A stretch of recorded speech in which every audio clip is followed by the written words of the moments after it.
What's up, everybody? Jeffrey from Gaming in Circles, and back here with another discussion video. Now, today I'm going over something I wrote on the website gamingincircles.com, and this is going to be about what needs to happen before digital only consoles become the only option for consoles.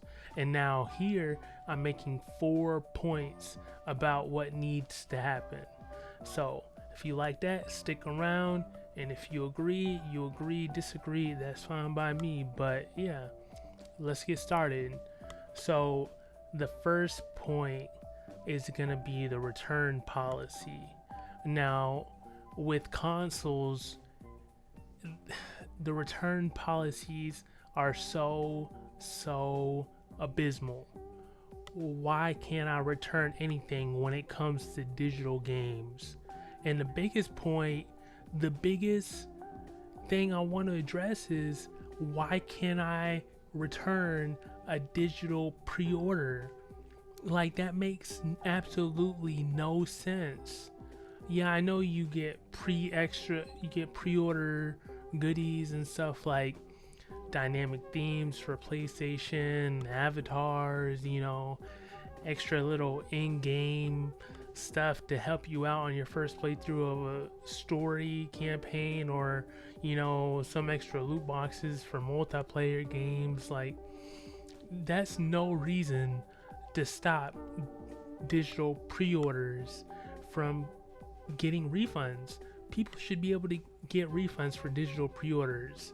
Like, it shouldn't be a hassle, shouldn't be anything about it. In games that are fundamentally broken, we should be able to return those too. There shouldn't have to be anything about it. We shouldn't have to wait for a company to come out and say, oh, this is broken, oh, sorry, we're gonna patch it. For Sony or Microsoft to be like, oh, now y'all can return these games. Because honestly, people can realize how broken the game is as soon as this launch. Game breaking bugs and you can't play no more. Why should I have to stick to the game if it's digital game? I should be able to return it as soon as I notice a game breaking bug. So yeah, it's kind of weird how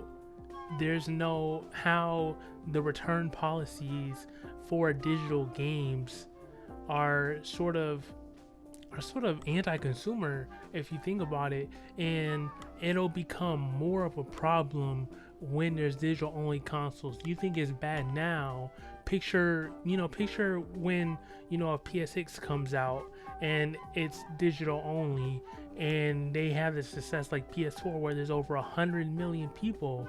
Now picture those 100 million people with a broken game. Like, so say if the Call of Duty at the time is fundamentally broken, Sony and Microsoft at that time, they're gonna get so much complaints from a lot of people, and if they don't have a consumer-friendly return policy in place, they're gonna catch hell. So yeah, that's my thoughts on that, and that sort of ties into my second point, is better customer service. Now, we've seen this in not just the gaming industry, but in other industries as well. Almost anywhere that has a call center is gonna be people trying to force the law, in which I say they stick by the company policy, and this won't work with digital only consoles, and I'll tell you why. So when a mainstream customer, so say someone gets a console for the first time in like a long time, or they're new to gaming, right? And it's digital only, and they make a mistake in the purchasing process or anything of that matter when it comes to purchasing a digital good, that said person shouldn't have to go through 2 or 3 customer support agents before they finally consider giving that person a refund. It shouldn't happen. That's gonna cause. That's the other point with the first question. With the first point, is gonna cause so much hell. Like, it's gonna cause so much unneeded arguments and debates and heated arguments at that point. Like, there should just be an option. You know, we seen this with like battle royale games with like Fortnite, and there was another one where you can refund up to 3 things, no questions asked. You can just refund it. There should be options like that for the console, for games, for consoles themselves, for PlayStation, Microsoft, you know, even Nintendo, where, you know, I made a mistake or I don't like this, something's wrong, I should be able to return this, no questions asked. For the first couple times, you know, no questions asked, because people could abuse that system. I'm not gonna lie, if there was no questions asked, you can return anything. But for the first couple times, so that way people can understand that there's a system in place where if I make a mistake or if something is fundamentally wrong or broken, I can just return that. Not having to call Sony, Microsoft, Nintendo, hold for 30 minutes, talk to them, then be like, oh no, we don't believe you, basically, you're not getting anything, hang up, and then having to call again and get transferred. There should be none of that. I should just be able to get my return, get my refund on the dot. Press of a button or two. Now, what I will say with better customer service is exactly sort of what I brought on. There needs to be more empathy. There needs to be more sympathy. Moving to digital only is only going to create new problems that people, customer service agents, and the companies themselves haven't faced yet. So, for example, what's going to happen for not only games that are broken? So say if a game is broken, fundamentally broken when it's digital only, how are you going to treat those 20 million, 30 million people who bought that game? They don't know that answer right now, but they're going to have to try to come up with something on the fly. And if that happens and people are calling and the customer support agents aren't believing it, even though they know what's going on, and doing that, like I said earlier, there's going to be a lot of, you know, there's going to be a lot of negative press, a lot of negative PR and mindshare, negative. It's going to be super negative around that whole aspect. And so there needs to be more training with customer service, de-escalation, and things of that matter before digital only becomes the norm. And so with that wrapped up, we're moving on to the third point, which is game gifting. Now, this is not as important as better customer service or return policy, but game gifting, honestly, it helps basically everyone involved. It helps the console manufacturers, it helps developers, it helps publishers, it helps the players, it helps their friends, it helps everyone. You know, this shouldn't be a choice, it should be mandatory that game gifting is there. You know, for physical games, I can go to a store, buy a game, give it to a friend. On the digital aspect, I can't do that. I would either have to Cash App or PayPal someone the money in hopes that they're actually gonna buy the game for the reason that I'm sending them the money to, or I have to go to Amazon or Walmart or retail, buy a code, scratch it off, and then send them the code and hope that they still buy the game with that credit. With game gifting, that wouldn't be an issue, and probably more people would probably go digital only, wouldn't have a problem. And not only that, more copies of games would be sold. So say there's like a $10 indie game that I really like and want my friend to play, and my friend doesn't want to buy it, I'll just be like, hey, listen, I'll buy the game for you so we can both play together. That's 2 copies compared to the one that, and if it was just by myself, I probably would have played for a day or two. But since I'm buying a copy for my friend, we're gonna be playing for longer than just a day or two. And that not you're not only making the money off one game, you're making the money off 2 copies of the game sold. So imagine that with a whole body of people, with a whole, you know, so say the 100 million people who bought PS4s are buying the new consoles where gifting is implemented. You're having so many extra copies of games being sold, so from the gamers to their friends, to family members, you know, Christmas comes up, their birthdays comes up, you can buy a game for them, and you can even wrap this around sales and other offers. And then you can honestly see around holidays how much more copies are being sold compared to years on end before game gifting was implemented. So you can see the difference it makes. You can use the analytics to see how game gifting really is helping not only revenue for games being sold, you can also see how many copies are being sold. You can see multiplayer lobby numbers for games. You can see how much longer games are being played and being supported because of the increasing number of players because of game gifting. Yeah, that was a long little rant there, but yeah, game gifting would honestly be used a lot if it was implemented, and I still don't know to this day why they haven't did it. Is it a system thing? Are they too scared of the hurdles they might have to face in terms of the e-commerce aspect of the PlayStation Store or the Microsoft Store? Steam has it. Most of the PC launchers have it.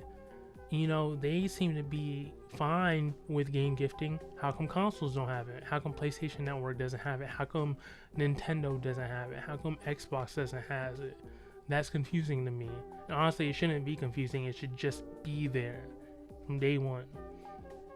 Okay, now moving on to the last one is digital trade-ins or some type of credit. You know, people in the industry are saying this is hard. You know, you gotta deal with licensing issues. You gotta deal, you know, abuse of like trading in games and stuff like that. Like, but honestly, there's ways you can mitigate these problems, especially when you're trading in games digital. And then not only can you mitigate problems, it can help in terms of selling more digital only consoles, getting more people into that digital only ecosystem. Because one of the main reasons why people stick to disc is because people still use their games to trade them in and to sell them to earn more money to buy new games. So picture if you can switch that to a digital ecosystem to where people can trade or sell games to earn money back to buy more games.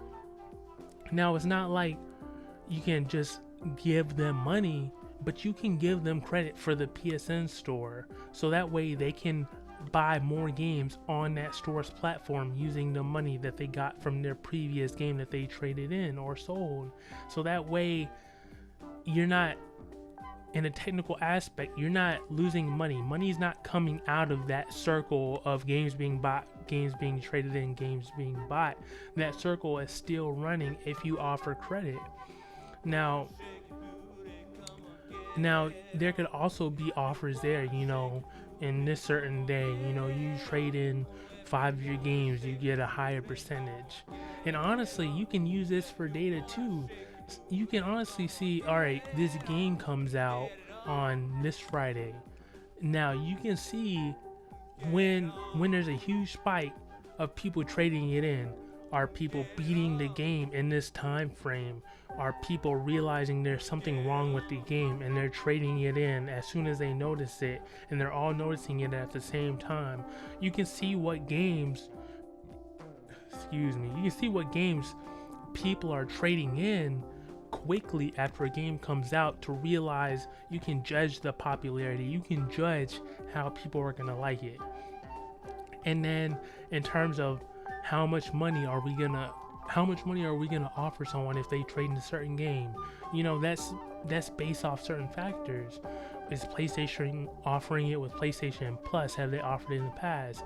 Has Microsoft offered it with games with gold? Those factors, you can be like, all right, we offered this, we know everyone has it, but because since it's PlayStation Plus, you don't really get to trade in your PlayStation Plus games. But if you did own it before PlayStation Plus or games with golds, you might get a lower value because everyone has it.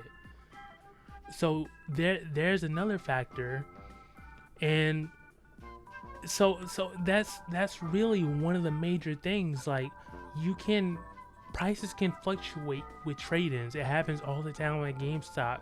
They get a lot of a certain type of game, and of course they're only going to offer you pennies on the dollar for that game. You know, a game comes out, you beat it in 2 days, and they offer you half the price to trade it in. Well, you know, they don't have to accept the trade-in. If they really want the money to buy something else, let them. They're still going to be using it on the PlayStation Store, on the Xbox Store, Nintendo Store. And so I feel like if they make that excuse, that's more of a lame excuse. I feel like with these options, with these possibilities, they're not looking hard on, they're not looking for solutions. They're not trying to look for solutions. They're not trying to implement these solutions for trade-ins, for a credit system. They're just sticking by these lame old excuses because I feel like they don't really want to put in the work. And I feel like this digital trade-in system can really change the ecosystem for digital-only consoles, digital games. You get a lot more people invested in these digital-only ecosystems. So yeah, that's about it for my fourth and final point. You know, overall, I feel like these companies could really make these changes are easy if you think about it. Think about it. Return policies, you can change that.